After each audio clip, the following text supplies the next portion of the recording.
My name is Ruth Eleanor Whitfield. I am 73 years old, and for 38 years, I kept the books at Whitfield and Sons Accounting on Main Street in Mill Haven, Ohio. Numbers were my language.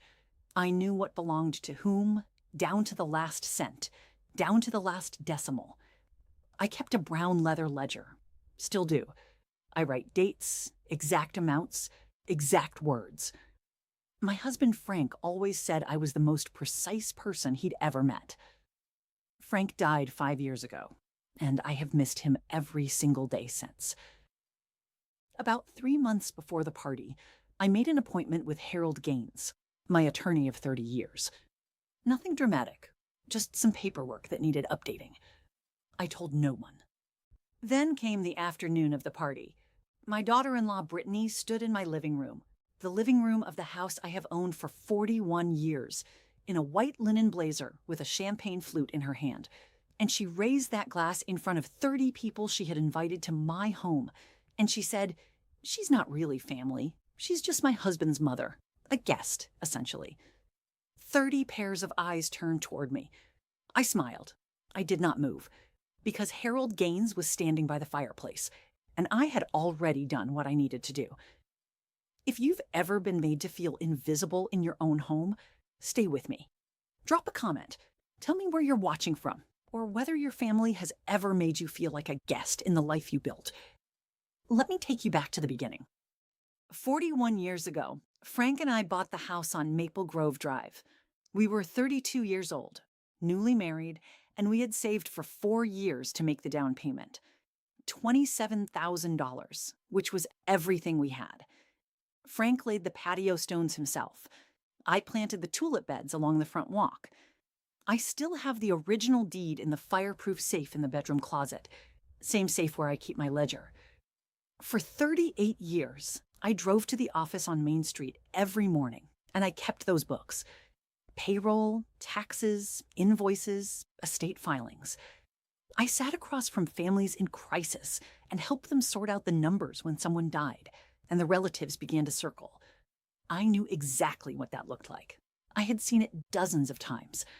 I knew the paperwork, the timelines, the mistakes people made when they assumed the other person would never really look. Frank died on a Tuesday in April, 5 years ago. I was 68. I handled the estate myself, filed every form, transferred every account, sat with Harold for 2 long afternoons. When it was done, I sat on the patio Frank had laid, stone by stone, and I ate a piece of apple pie I had baked that morning, and I cried until I was empty. Then I washed my face, opened my ledger, and wrote the date. For 2 years after Frank died, I lived alone. Quiet. I tended the tulips. I had pot roast on Sunday. My younger son Daniel called every Sunday evening from Portland. My granddaughter Jenny, Daniel's daughter, drove over from Canton every week with her little boy Tyler. Tyler is 5 now. He would run through the front door and straight into my arms before he even took off his shoes. That was my life, small and honest and mine. Then Michael suggested he and Brittany move in, just to help. Michael is my older son, 48 now, a real estate broker. They had sold their condo in Columbus. It was temporary, he said. 3 months, maybe 4. That was 2.5 years ago. The first changes were small. Brittany replaced the curtains in the living room, the blue toile ones Frank and I had picked out together at a shop in Zanesville. She said they were dated. She had friends over on Tuesday evenings, and they sat in my kitchen and talked about properties and renovation budgets while I went upstairs and read. The pot roast on Sundays became elaborate dinner parties I wasn't consulted about. My chair, the wingback by the window where I read every evening, had a throw pillow on it one day that belonged to one of Brittany's friends. I noted all of it. Dates, descriptions, exact phrases. I keep a very precise ledger. The phrase started small. I heard it first through the open kitchen door. Brittany was on the phone, and she said, "Oh, she's not really family. She's just my husband's mother." She paused. A guest, essentially. I stood in the hallway. I wrote the date and the exact words in my ledger when I got upstairs. Michael was in the room when she said it the second time, to a neighbor couple who came for dinner. He looked at the tablecloth. He said nothing. I excused myself, went to the kitchen, washed the serving dish by hand the way I always do, and came back. If you've ever watched someone rewrite the story of your own life while you were standing right there, if you've ever been the person who doesn't really count in a room you built, I want you to comment right now, because it matters that you're here. About 4 months before the party, so roughly a month before I updated the will, I found a manila folder in the recycling bin in the garage. It was addressed to Michael. Inside was a property valuation for 412 Maple Grove Drive, dated 2 weeks prior. Estimated value, $285,000. There was a handwritten note clipped to it in Brittany's handwriting. Spring Market. Talk to Hal at the office. Hal was Michael's colleague, a real estate agent. I took the folder upstairs. I placed it in the fireproof safe next to the original deed and my ledger. Then I called Harold Gaines. The next week, there was a large brown envelope on the kitchen table, addressed to me. Inside were 2 documents, a quitclaim deed, already prepared, transferring 412 Maple Grove Drive to Michael and Brittany Whitfield, and a letter explaining that this was the most sensible arrangement for everyone, that I would, of course, continue to live here as long as I needed, that Michael and Brittany would take on the financial responsibilities. There was a sticky note on the signature line. It said, "Mom, this is just to protect everyone. Call us if you have questions." I read both documents twice. I placed them back in the envelope.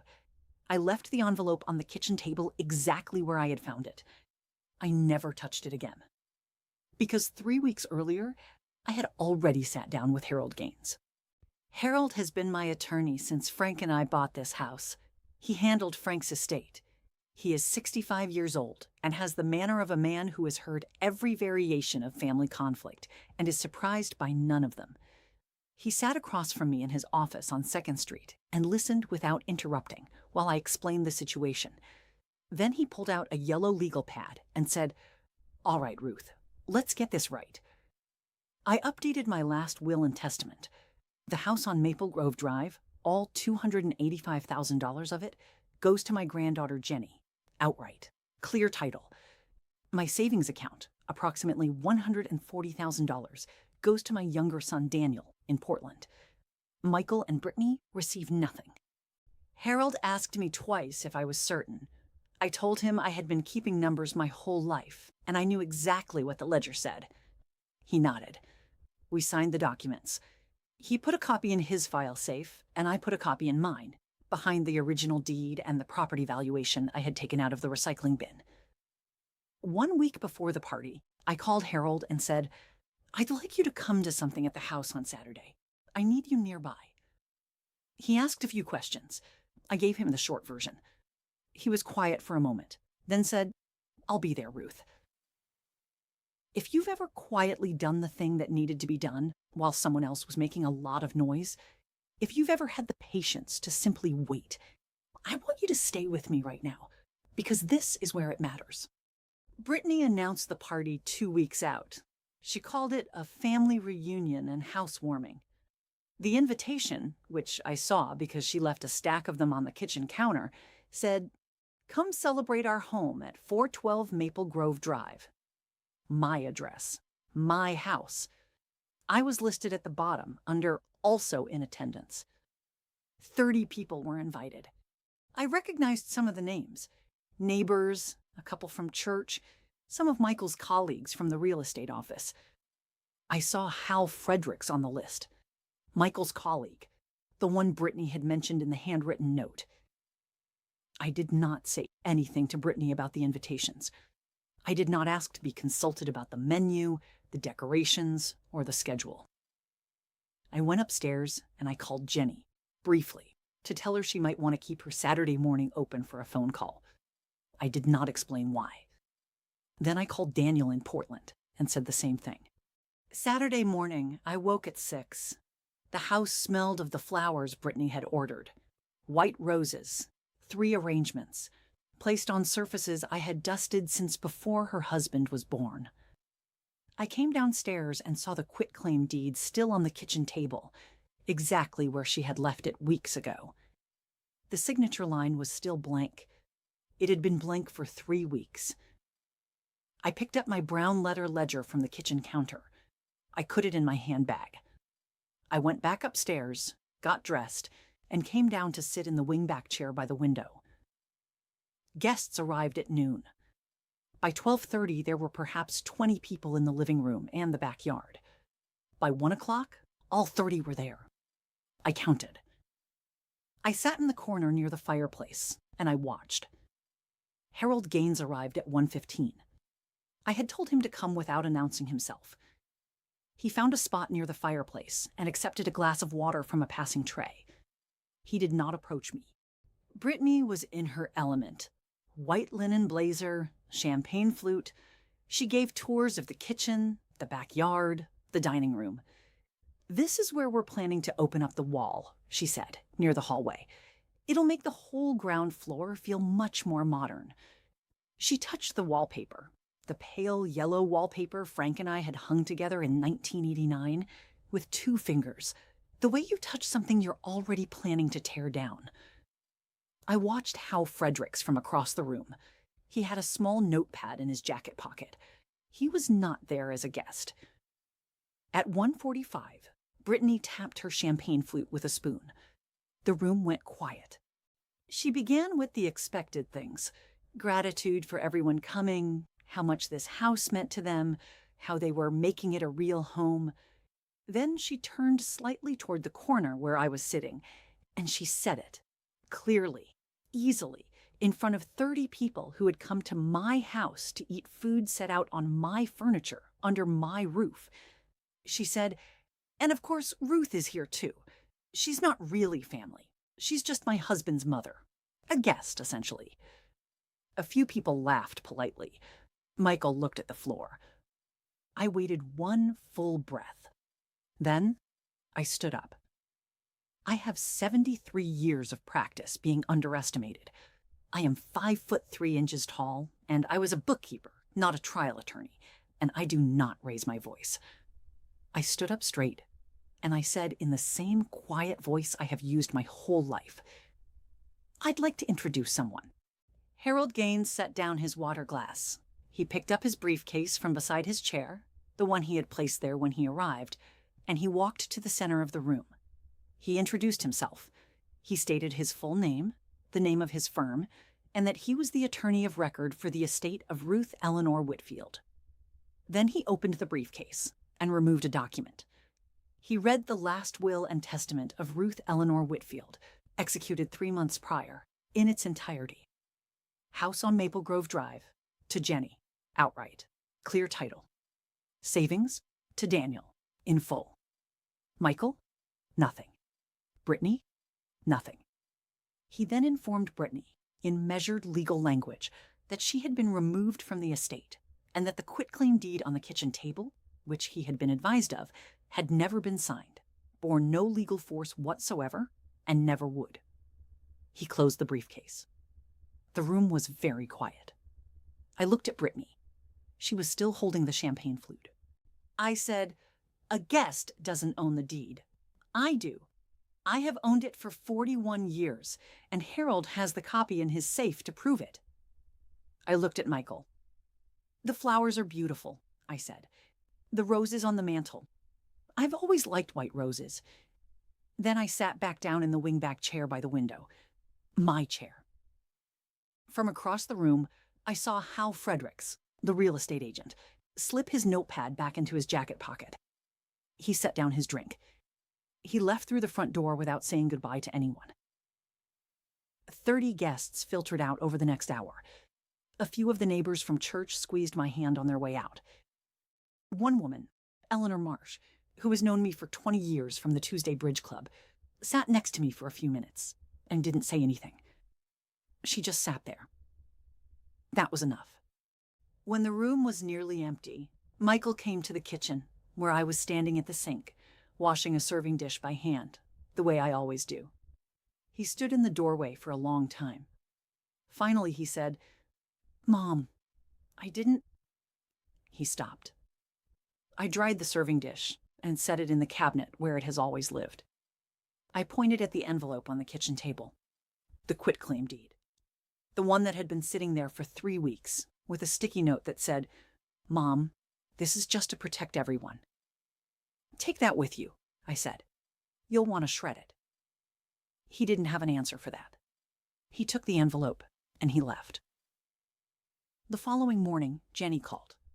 I told her, briefly, what had happened. She was quiet for a moment, and then she cried. Very softly, the way my children learned to cry from watching me, without a lot of noise. She said she would come over. I told her to bring Tyler. They arrived at 10 o'clock. Tyler came through the front door at a full run, exactly the way he always does, and he went straight into my arms without stopping, without hesitating, without a single thought in his 5-year-old head about deeds or estates or what was sensible. He just ran to me, because this is where he always runs. We sat on the patio Frank had laid stone by stone, and I ate a piece of apple pie, same recipe I've used for 40 years, and Tyler sat beside me and ate his own slice and told me very seriously about a caterpillar he had found in the garden. I listened to every word. Later that week, Daniel called from Portland. Not just his Sunday evening call. He called on a Wednesday. We talked for a long time. He said, "Mom, you didn't have to do that alone." I told him I wasn't alone. I had Harold, I had my ledger, and I had been keeping numbers for 38 years. I knew exactly what the columns said. As for Michael, I have not closed that door. I told him a few days later that he and Brittany were welcome at my table, that the table is always large enough. But there would need to be a real apology first. Not an explanation, not a rationale. A real one, to me and to Jenny and to Daniel. And it would need to come without anyone expecting anything in return. That offer stands. I meant it. I was raised to mean what I say. Brittany has not called. Michael called once. He talked for a long time about pressure, about finances, about the real estate market in Columbus. I listened. At the end, I said, "I hear you, Michael. The door is still open." He said he'd call again. I wrote the date in my ledger, and I closed it. People ask me sometimes, now, after what happened, whether I was afraid, whether it felt like too much, doing it alone, at 73, in a room full of people she had chosen. I tell them, I have been keeping books since I was 35. I know the difference between what is owed and what is taken. I know what an unsigned deed is worth. I know what a valid will, signed 3 months before anyone knew to be worried, is worth. I am 73 years old. I am not young. I am not fast. I do not shout, and I do not scheme. I simply keep a very precise ledger, and I have had a very long time to learn patience. Being old is not being invisible. Being old is having had enough time to pay attention. The tulips are coming up again along the front walk. Frank planted the first ones. I have replanted them every spring for 41 years. They don't know anything about deeds or wills or champagne toasts. They just come back. I come back too. If this story moved you, leave a comment. Tell me where you're watching from, or tell me about a time you were underestimated and what you did about it. I read everyone.